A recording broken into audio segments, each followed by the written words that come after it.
الحمد للہ والصلاة والسلام علی رسولہ الکریم وعلی آلہ واصحابہ اجمعین واشہد ان لا الہ الا اللہ وحدہ لا شریک لہ واشہد ان محمدا عبدہ ورسولہ۔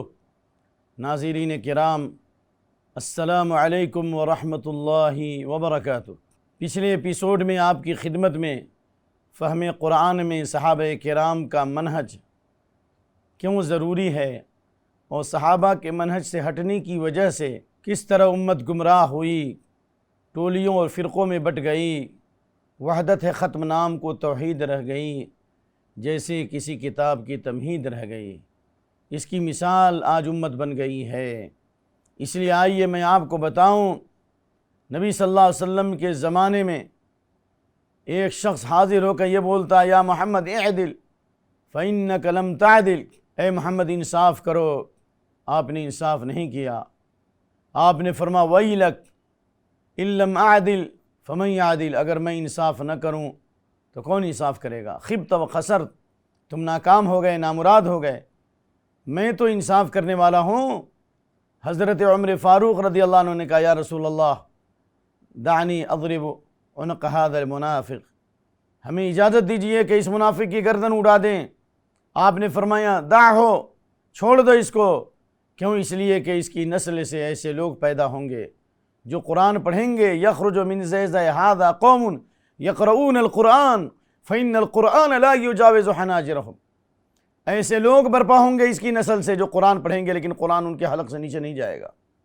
بلکہ یہ روایت تو بخاری میں، بخاری کتاب الاحکام، مسلم کتاب الزکاة، حدیث کی اکثر کتابوں میں خوارج سے متعلق احادیث موجود ہیں، جن میں آپ صلی اللہ علیہ وسلم نے فرمایا یخرج فی آخر الزمان حدثاء الاسنان صفاء الاحلام یقولون من خیر قول البریہ، آخری زمانے میں نوخیز نوعمر لوگ پیدا ہوں گے، بے وقوف ہوں گے، روئے زمین کی سب سے عظیم مخلوق کی بات پیش کریں گے، حدیث پیش کریں گے، یقرؤون القرآن، قرآن پڑھیں گے، فإن القرآن لا یجاوز حناجرہم، لیکن قرآن ان کے حلق سے نیچے نہیں جائے گا۔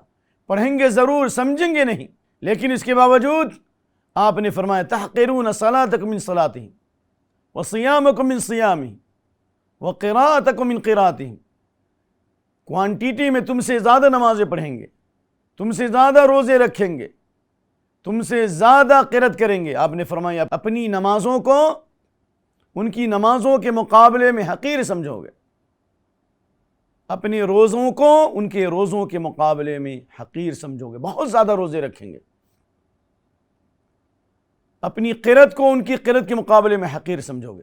بلکہ مسلم شریف کی ایک روایت میں یہ بھی ذکر ہے، تمہاری نمازیں ان کی نمازوں کے مقابلے میں کچھ بھی نہیں، ان کے روزوں کے مقابلے میں تمہارے روزے کچھ بھی نہیں، بہت زیادہ روزے رکھیں گے، ان کی قرأت کے مقابلے میں تمہاری قرأت کچھ بھی نہیں، اچھی آواز میں، خوبصورت آواز میں قرآن پڑھیں گے، لیکن اسلام سے اس طرح نکل جائیں گے جس طرح تیر کمان سے نکل جاتا ہے۔ آپ صلی اللہ علیہ وسلم نے فرمایا لئن عشت لاقتلنہم کقتل عاد، اگر میں زندہ رہا تو میں انہیں عاد اور سمود کی طرح قتل کر دوں گا۔ کیوں؟ اس لیے کہ یہ روئے زمین کی سب سے بدترین مخلوق ہے، شر قتل تحت ادیم السماء، سب سے بدترین مخلوق ہے، کلاب النار ہیں، جہنم کے کتے ہیں، شر الخلیقہ، بدترین مخلوق ہے۔ آپ صلی اللہ علیہ وسلم نے منافقین کو قتل کرنے سے منع فرمایا، لیکن خوارج کا فتنہ ان سے بھی زیادہ سنگین اور خطرناک ہے، تباہ کن ہے۔ دنیا میں خوارج کے ذریعے جو فتنہ رونما ہوا، ذوالخویسرہ تمیمی، جس نے نبی صلی اللہ علیہ وسلم کے سامنے کہا تھا اے محمد اعدل فإنک لم تعدل، آپ انصاف کرو، آپ نے انصاف نہیں کیا۔ یہ فتنے جب رونما ہوئے تو انہوں نے صحابہ کو کافر کہا، حضرت علی بن ابی طالب رضی اللہ عنہ کو کافر کہا، اہل بیت کو کافر کہا، عام صحابہ کو کافر کہا، تمام حکام کی تکفیر کی، پوری دنیا کے اندر فتنے اور فساد کی گرم بازاری ہوئی، یہاں تک کہ حضرت عثمان بن عفان رضی اللہ عنہ کی شہادت میں خوارج کا بدترین رول ہے۔ اور اس کے بعد خوارج کے بعد جو فتنہ برپا ہوا وہ جہمیہ کا ہے، معتزلہ کا ہے، لیکن اصل فتنہ جو ہوا روئے زمین میں، اسلام کی تاریخ میں سب سے پہلا فرقہ جو رونما ہوا وہ خوارج کا، جو صحابہ کے منہج سے ہٹ گئے، صحابہ کے فہم سے ہٹ گئے، اس لیے ہٹے کہ انہوں نے قرآن کے پڑھنے پہ محنت کی لیکن سمجھنے پہ محنت نہیں. قرآن کو اپنی عقل سے سمجھا، صحابہ کے فہم کے مطابق نہیں سمجھا. یہ اصل ہے، یہی معیار ہے. اس لیے میں آپ کی خدمت میں یہ پیش کرنا چاہ رہا ہوں کہ آخری زمانے میں بھی فتنے رونما ہوں گے، انسانیت پہ شرما رہی ہوگی، قتل و خون کی گرم بازاری ہوگی، مسلمان آپس میں ٹکرائیں گے، پوری دنیا کے کفار مسلمانوں پہ ٹوٹ پڑیں گے. اس کی ایک بڑی وجہ یہ خوارج کا ظہور ہے.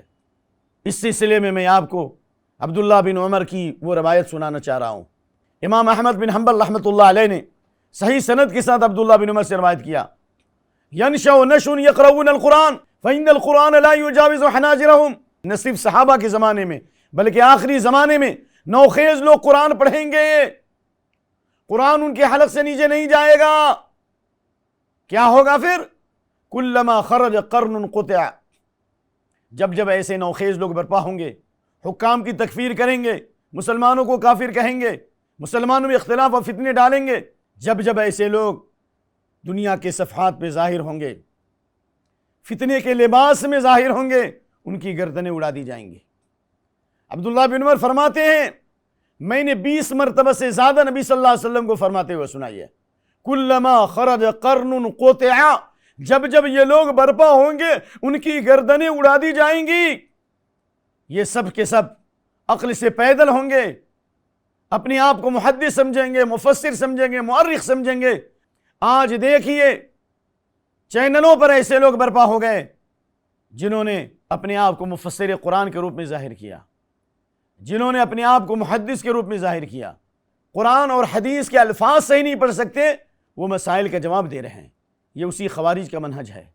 اس لیے صحابہ کا منہج ہے کہ علماء سے علم حاصل کرو. اس لیے عبداللہ بن مسعود نے کہا لا يزال الناس صالحین متماسکین ما اتاهم العلم من اکابرهم فاذا اتاهم العلم من اصاغرهم ہلکوا.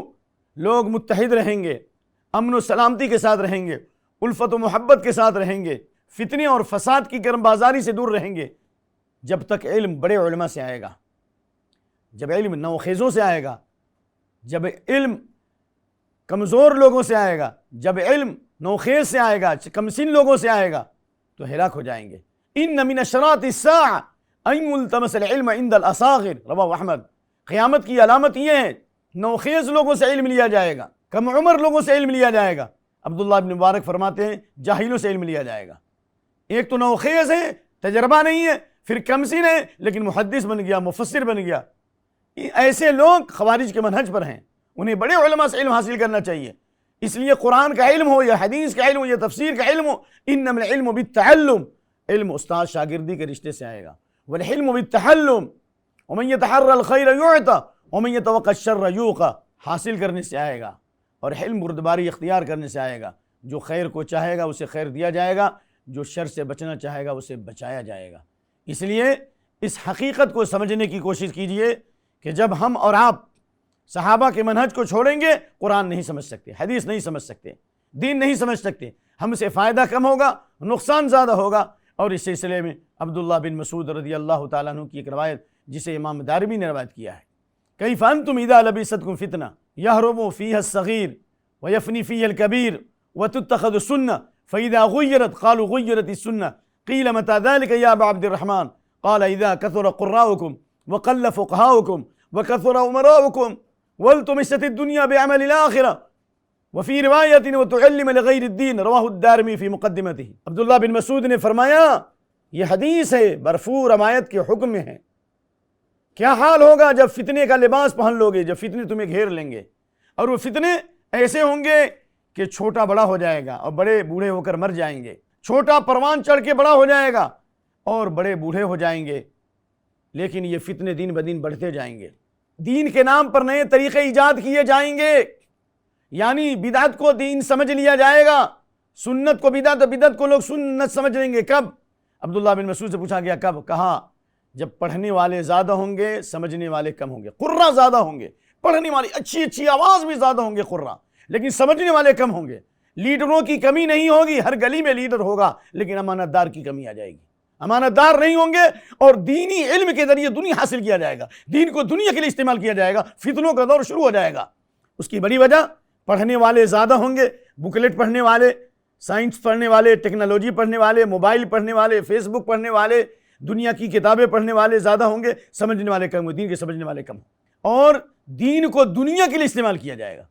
ان تمام باتوں کا خلاصہ یہ ہے کہ اگر ہم نے فہم قرآن پہ توجہ نہیں دی اور صرف پڑھتے رہ گئے تو ہم بڑھ جائیں گے لیکن منزل نہیں ملے گی، لیکن قرآن اور حدیث پڑھیں گے اور سمجھیں گے، صحابہ کرام کے فہم کے مطابق علماء سے علم حاصل کریں گے، ہم تمام فتنوں سے بچ جائیں گے۔ ابھی آپ کی خدمت میں وہ روایت لا رہا ہوں کہ صحابہ کے منہج سے ہٹنے کی وجہ سے ایک آدمی اپنے باپ کا قاتل، اپنے چچا کا قاتل، اپنے بھائی کا قاتل، انسانیت کا قاتل ہے، عبادت کرنے کے باوجود، قرآن پڑھنے کے باوجود، اسلام کا ہیرو بننے کے باوجود، صحابہ کے فہم کے مطابق قرآن نہیں سمجھنے کی وجہ سے وہ ہیرو زیرو ہو گیا۔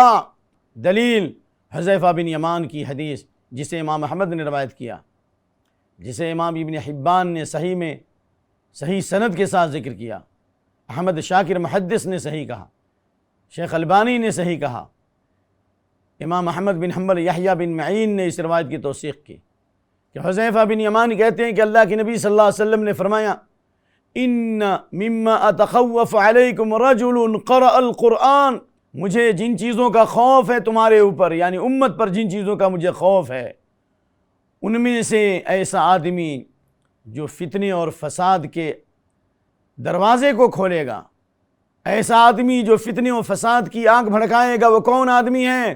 رجل قرأ القرآن، ایسا آدمی ہے جس نے قرآن پڑھا، حتی رویت علیہ بہجتہ، یہاں تک کہ قرآن کی تر و تازگی ظاہر ہو رہی کہ پڑھتا بھی اچھا ہے، چہرہ بھی بڑا خوبصورت ہے، جسم بھی بڑا خوبصورت ہے، انداز بھی بہت عمدہ ہے، اور جناب علی وَكَانَ رِدْءً لِلْإِسْلام، اسلام کی تائید کرتا ہے، اسلام کے غلبے کی بات کرتا ہے، اسلام کو دین حق بتاتا ہے، لیکن زبان سے کہہ دیا توحید کا دعویٰ تو کیا حاصل، دل و نگاہ مسلمان نہیں تو کچھ بھی نہیں۔ زبان سے کہنا کافی نہیں ہے بلکہ اس کے لیے منہج ضروری ہے، دل کی سلامتی ضروری ہے۔ یوم لا ينفع مال ولا بنون الا من اتى اللہ بقلب سلیم، مال اور اولاد فائدہ نہیں پہنچا سکتے مگر جس کا دل قلب سلیم ہو۔ اللہم انی اسألک قلبا سلیما ولسانا صادقا، اے اللہ میں تجھ سے سوال کرتا ہوں ہمیں قلب سلیم عطا فرما، دل صاف ستھرا عطا فرما، سچی زبان عطا فرما۔ قلب سلیم نہ ہونے کی وجہ سے قرآن کی قرأت کام نہیں آئی، عبادت کام نہیں آئی، بلکہ انسانیت کا قاتل اور انسانیت کا دشمن ہے وہ۔ دیکھیے اس حدیث کے اندر غیرہ الی ما شاء اللہ، اچانک اس کی زندگی میں تبدیلی آ جاتی ہے، اپنے منہج سے ہٹ جاتا ہے وہ، فانسلخ منہ ونبذہ وراء ظہرہ، قرآن کے علم سے دور ہو جاتا ہے، قرآنی علم کو پس پش ڈالتا ہے، وسعى علی جارہ بالسیف، اور اپنے پڑوسی پر حملہ کرتا ہے تلوار کے ذریعے۔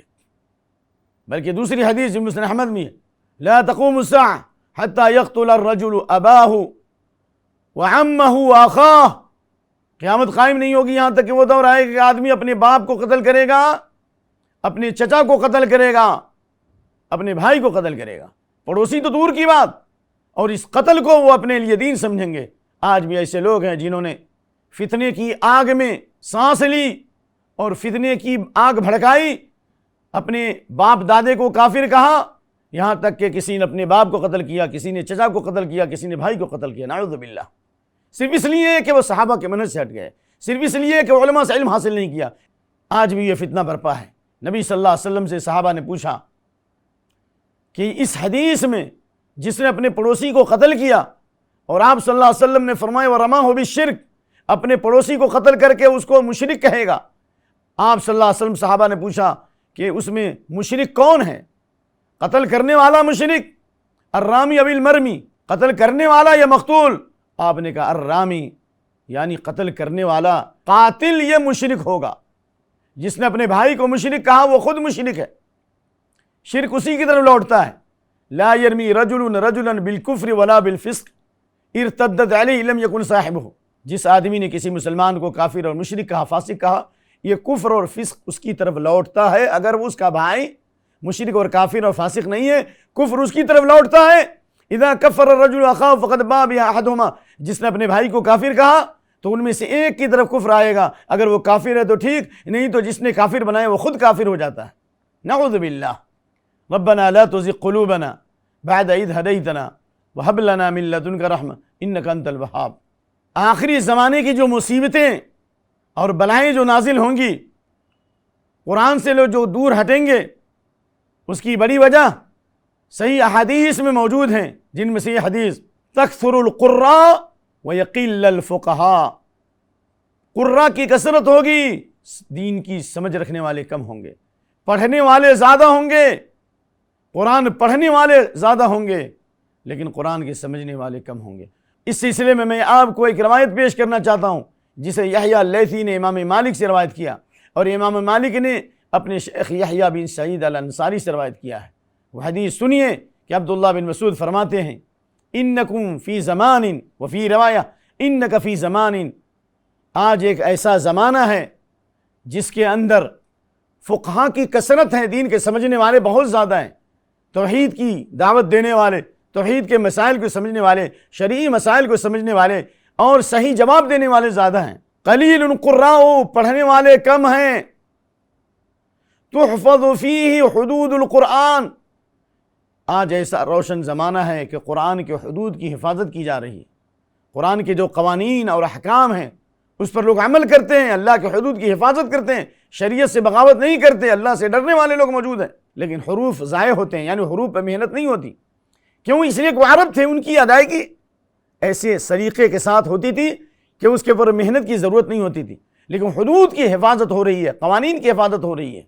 سوال کرنے والے کم، خرچ کرنے والے زیادہ ہیں، یا علمی سوال کرنے والے کم ہیں، جواب دینے والے زیادہ ہیں۔ یطیلون فیہ الصلاۃ، آج ایسا روشن زمانہ ہے کہ لوگ اپنی نمازیں خشوع و خضوع کے ساتھ لمبی ادا کرتے ہیں، نمازیں لمبی ہیں۔ ویقصرون الخطبہ، خطبہ مختصر دیتے ہیں، بولتے کم ہیں، عمل زیادہ کرتے ہیں، تقریریں کم ہیں، عمل زیادہ ہے۔ یبدون فیہ اعمالہم قبل اہوائہم، ان کے اعمال فریش ہوتے ہیں، تر و تازہ ہوتے ہیں، خواہشات پیچھے ہوتے ہیں۔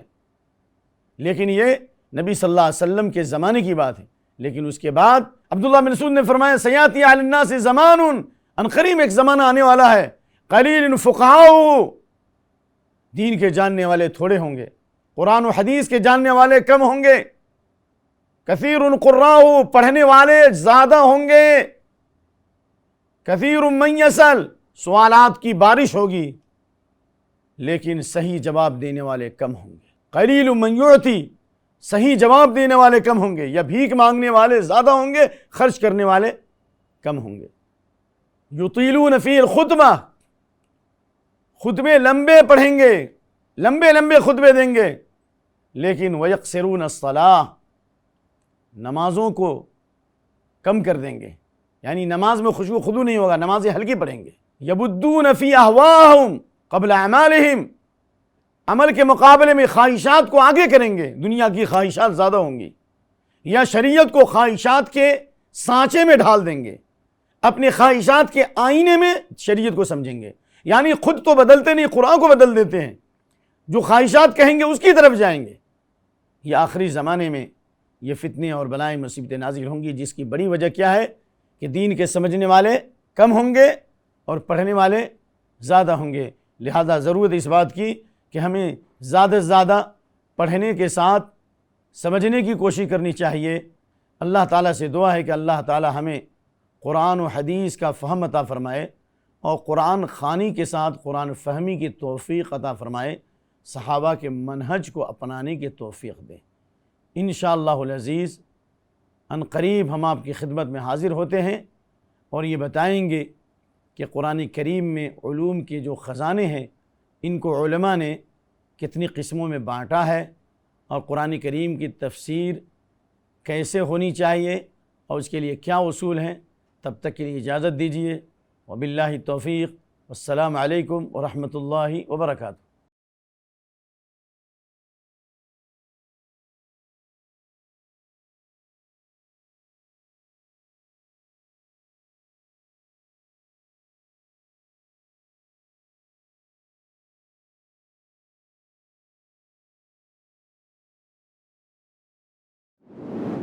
مرسی ٹی وی کے مزید ویڈیوز کے لیے ہمارے چینل کو سبسکرائب کریں اور بیل آئیکن کو کلک کرنا نہ بھولیں۔ جزاک اللہ خیر۔ مرسی ٹی وی، پیغام رحمت۔